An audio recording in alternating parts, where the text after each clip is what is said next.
Hi friends, welcome back to our channel. మనకైతే ఏపీలోని విద్యార్థులకు తల్లికి వందనం సంబంధించి ఒక కీలక అప్డేట్ అయితే వచ్చింది. దీని గురించి అయితే ఈ వీడియోలో మనం ఒక ఫుల్ క్లారిటీగా అయితే తెలుసుకుందాం. అయితే వీడియో చూసే ముందు మన ఛానల్కి అయితే లైక్ చేసి సబ్స్క్రైబ్ చేసుకోండి. ఏపీ రాష్ట్రం నుంచి వచ్చే లేటెస్ట్ అప్డేట్ని అయితే మన ఛానల్లో ఎప్పటికప్పుడు అయితే అప్లోడ్ చేస్తూ ఉంటాను. ఇక మనం వీడియోలోకి వెళ్తే, మనకు ఆంధ్రప్రదేశ్లో కూటమి ప్రభుత్వం ఎన్నికల సమయంలో ఇచ్చిన హామీలను ఒక్కొక్కటిగా అయితే నెరవేరుస్తుంది. అయితే ఇప్పటికే పలు హామీలను నిలబెట్టుకోగా తాజాగా సూపర్ 6లో భాగంగా ఇచ్చిన హామీల అమలుకు కసరత్తు అయితే చేస్తుంది. అయితే మనకు తాజాగా మరో పథకం అమలుకు సిద్ధమైనట్లు తెలుస్తుంది. అయితే ఈ మేరకు మంత్రి కీలక వ్యాఖ్యలు అయితే చేశారు. అయితే మనకు రాష్ట్రం అప్పుల్లో ఉన్నా సరే సూపర్ 6 పథకాలను ఒక్కొక్కటిగా అమలు చేస్తున్నామని డోలా శ్రీ బాల వీరాంజనేయ స్వామి తెలిపారు. అయితే మంత్రి నెల్లూరు జిల్లా కందుకూరులో ఓ కార్యక్రమానికి హాజరయ్యారు. అక్కడ సభలో కీలక వ్యాఖ్యలు అయితే చేశారు. అయితే గత ప్రభుత్వ పాలనలో రాష్ట్రం నాశనమైందని అయితే తెలియజేశారు.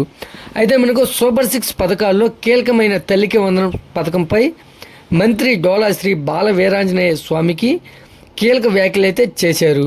అయితే ఈ పథకాన్ని ఈ ఏడాది మే నెల నుంచి ప్రారంభిస్తామని తెలియజేశారు. అయితే ఈ మేరకు కసరత్తు అయితే జరగబోతుందన్నారు. అయితే మనకు దేశంలో ఏ రాష్ట్రంలో లేని విధంగా ఏపీలో మాత్రమే 4,000 రూపాయల పెన్షన్ అందిస్తున్నామన్నారు.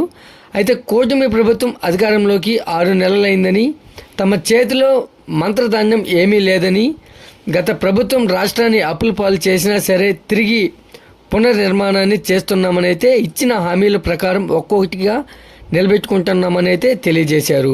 అయితే మనకు పథకాలు ఎందుకు అమలు చేయడం లేదని ప్రశ్నించే వారికి సిగ్గుండాలని ఘాటుగా అయితే వ్యాఖ్యలు చేశారు. అయితే ఎన్నికల సమయంలో కూటమి తల్లికి వందనం కార్యక్రమంపై హామీ అయితే ఇచ్చింది. అయితే మనకు అర్హత ఉండి బడికి వెళ్ళే విద్యార్థులకైతే ఒక్కొక్కరికి ప్రతి ఏటా 15,000 ఇస్తామని అయితే కీలకమైన ప్రకటన అయితే చేశారు. అయితే మనకు ఆంధ్రప్రదేశ్ సార్వత్రిక ఎన్నికల సమయంలో కూటమి సూపర్ 6 పథకాలను అయితే ప్రకటించింది. అయితే ఇప్పటికే మహిళలకు ఉచిత గ్యాస్ సిలిండర్లు పథకాన్ని అమలైతే చేస్తుంది. అయితే తల్లికి వందనం, అన్నదాత సుఖీభవ, మహిళలకు ఉచిత బస్సు సౌకర్యం, నిరుద్యోగ భృతి, ఆడబిడ్డ నిధి కింద మహిళలకు నెలకు 1,500 పథకాలపై కసరత్తు అయితే చేస్తుంది. అయితే మనకు త్వరలోనే మార్గదర్శకాలను విడుదల చేసి పథకాన్ని అమలు చేస్తామని అయితే ప్రభుత్వం చెబుతుంది. ఈ మేరకు ఇటీవల బడ్జెట్లో నిధులు కూడా కేటాయించి సంగతి అయితే తెలిసిందే. అయితే ఈ తల్లికి వందనం పథకంపై మాత్రం మంత్రి క్లారిటీ అయితే ఇచ్చారు. గత ప్రభుత్వ హయాంలో అమ్మఒడి పేరుతో ప్రతి ఏటా ఒక్కో విద్యార్థికి 10,000 చొప్పున అయితే అందించేవారు. అయితే కూటమి ప్రభుత్వం అధికారంలోకి వచ్చిన తర్వాత తల్లికి వందనం పథకం పేరుతో 15,000కు పెంచింది. అయితే ఇప్పుడు ఈ పథకం అమలు కోసం కసరత్తు అయితే చేస్తుంది. అయితే మనకు త్వరలోనే మార్గదర్శకాలను విడుదల చేసే అవకాశం అయితే ఉంటుందని తెలియజేశారు. ఈ వీడియో కనుక నచ్చినట్లయితే లైక్ చేసి సబ్స్క్రైబ్ చేసుకోండి. మరొక లేటెస్ట్ అప్డేట్తో మీ ముందుకు తీసుకొస్తాను. Thanks for watching.